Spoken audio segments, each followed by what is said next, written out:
Habang ang karamihan ay nakafocus dito sa finals ng TNT at Barangay Ginebra, itong Magnolia Chicken Templados at yung iba pong mga PBA teams ay nagpe-prepare na dito sa Commissioner's Cup.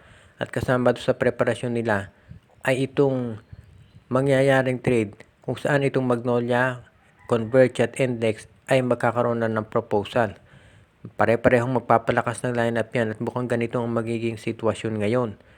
Itong Magnolia Chicken Templados ay makukuha nila itong si Pau Havillonar mula dito sa Converge Fiber Xers. Ito namang Converge ang makukuha ay si Jonel Policarpio mula dito sa NLEX Road Warriors.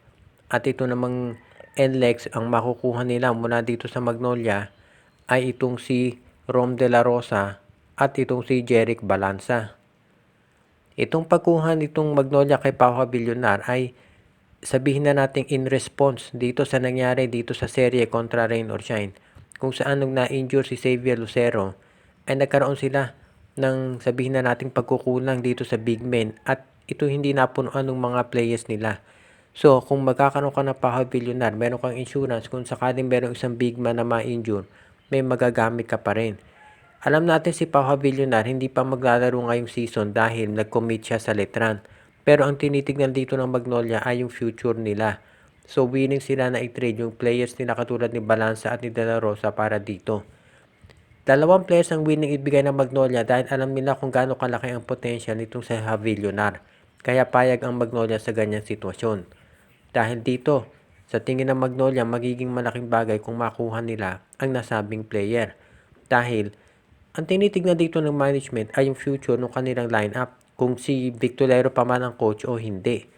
Pero kung ikaw ang Magnolia, alam mo na kung ano ang kayang gawin ni Pau Havillonar at bilang isang power forward, makatutulong ito sa rebounding. Sa panig naman ng Converge, itong si Jonel Policarpio, mataas din ang prospect niyan kaya nila gustong kunin. At kung mawawala man ito si Pau Havillonar, makukuha nila si Policarpio. Ang pinakaiba ng dalawa ay kung si Policarpio pwede na maglaro para dito sa Converge Fiber Xers. So hindi na nila kailangan pa maghintay. Pwede na magiging magandang complement itong si Policarpio dito kay Justin Baltasar at dito kay Justin Arana. At sa panig naman ng Converge ang ng NLEX, pag kinuha nila itong si Rom de la Rosa at Jeric Balanza, magkakaroon sila ng mga additional scoring options na kinakailangan ng lineup nila para hindi sila asa na lamang dito kay Robert Bolick.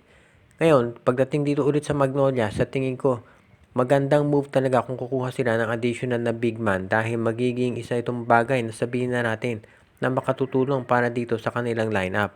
Dahil dito, itong Magnolia Chicken Templados masasabi natin na gagawin talaga nila ang lahat para sila ay makasiguro na magiging maganda ang performance nila para sa darating na Commissioner's Cup.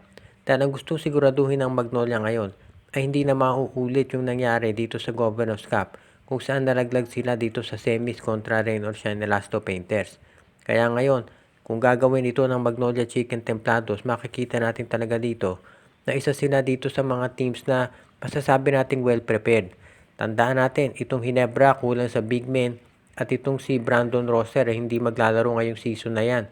So medyo may chance ang Magnolia kung magdadagdag pa sila ng isa pang malaki para mag-compete at magsabihin na natin magte-take advantage sila dito sa sitwasyon. At yan naman ang dapat gawin talaga ng mga PBA teams. Kaya kung sakali makuha nila si Pau Havillonar, sa tingin ko magiging worth the wait yan kahit next season pa maglalaro.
You dance, dance, dance.